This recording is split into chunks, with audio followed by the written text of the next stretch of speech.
Shalom and blessings. This is Rabbi Jack. Thank you for joining me as I share this commentary on Parsha Vayikra. And he called. If this Parsha touches your heart, well, kindly share it with your family and friends and give us a like on YouTube. And please subscribe to our YouTube channel. We would appreciate it. God bless you. Thank you, Father, for this opportunity to share your word with your children. Thank you, Lord, that what I recite today will be a blessing to your ears and to the ears of those that hear it. Manifest your glory here in our presence right now, Lord, in Yeshua's name. Amen and amen.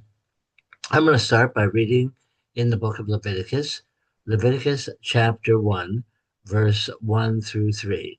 Leviticus chapter 1, verses 1 through 3. The Lord called to Moses and spoke to him out of the tent of meeting, which is the tabernacle. He said, Speak to the children of Israel and tell them, when any one of you offers a sacrifice to the Lord, you shall offer your offering of the cattle of the herd and the flock. If his offering is a burnt offering of the herd, he shall offer a male without blemish. He shall offer it at the door of the tabernacle, that he may be accepted before the Lord. After reading this week's Parsha and all the offerings needed to restore a person to a right relationship with God, you know what? I am grateful for what Yeshua has done for me. Imagine if I had to purchase and bring animals as offerings to the temple so that I may stay in right relationship with God. In fact, with the sin I commit unknowingly, I don't know what would happen first, me going financially broke or the world running out of clean animals for me to offer. In addition, there would be the regular travel back and forth from my home to Jerusalem. This would be necessary were the temple still in existence and had Messiah Yeshua not yet come.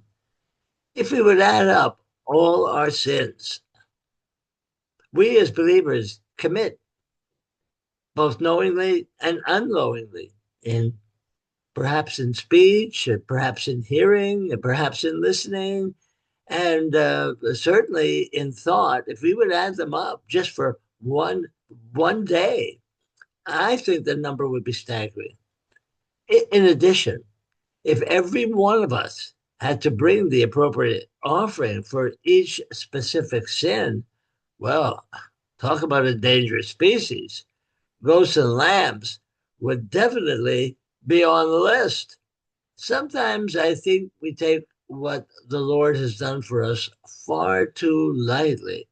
Because as we know from Scripture, we all sin and fall short of the glory of God.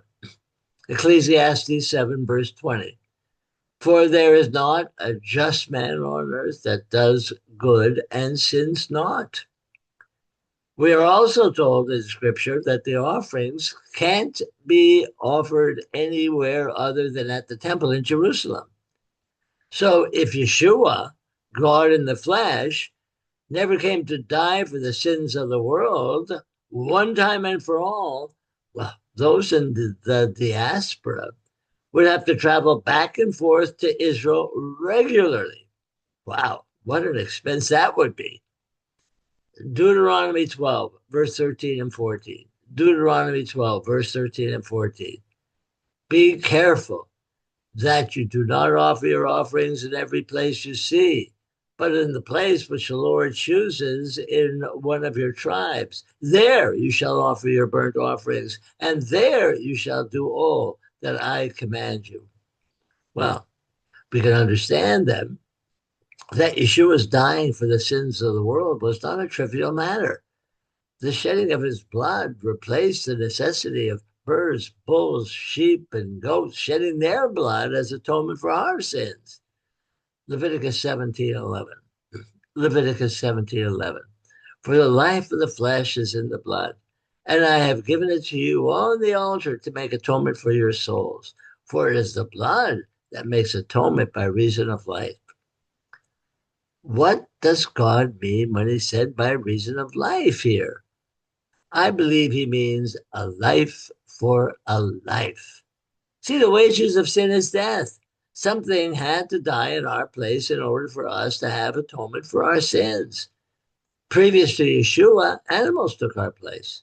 We were guilty, but they paid the penalty. When Yeshua came, all that changed. Leviticus 17:10. Whatever man there be of the house of Israel, or of the stranger who sojourns among you, who eats any manner of blood, I will set my face against that soul who eats blood, and I will cut him off from among his people.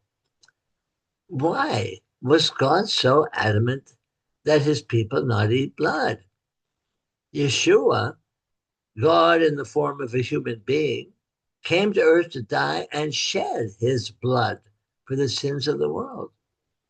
He satisfied the Lord's penalty for sin, which is death. And until this day, he is still satisfying it. For this reason, there's no longer any need for anyone to bring offerings to the temple in Jerusalem. That's why it no longer exists and has not existed for over 2,000 years. However, if you're not a believer in Messiah Yeshua and are reading or listening to this commentary, know this: Messiah Yeshua died in your place for your sins. He is now your sacrificial offering to God for your sin, just like he is for mine. The only difference between you and me is that I believe in him and have accepted that through his death on the cross, he has atoned for my sins. If you have not accepted him as your Lord and Savior, then his blood has not atoned for your sins, and you are still guilty and under a death sentence from God. You can change that right now and be forgiven. Just ask Messiah Yeshua to be the Lord and Savior of your life, and he will do it for you. That which he has done for me, he will do for you, and also for so many others. Sadly, there is false teaching being spread by Satan, saying that Yeshua came as the Messiah, but that he's not God. Their logic may sound right, but it's not right because it's not the way it works. It's the way the devil works, but not the way God works. They use rabbinical teaching and the twisting of scripture to get weak-minded people to believe their position. It's just not true. Yeshua himself confessed that he and the Father are one. It was in John 10, verse 30. He also said, if you have seen me, you have seen the Father. John 14, verse 8 and 9. Do not believe these deceived false teachers. They're teaching a form of human sacrifice, even though they're claiming Yeshua came as the Messiah of God and therefore is a special human. It would still be human sacrifice. Something Satan has had mankind fooled into practicing throughout the ages. Obviously, even to this very day. Father, thank you again for your word. Thank you for blessing us, Lord, so abundantly, and for all that you have done and all that you've accomplished. Thank you for manifesting your glory in our lives. And thank you, Lord. I pray this word has touched hearts and changed lives. In Yeshua's name.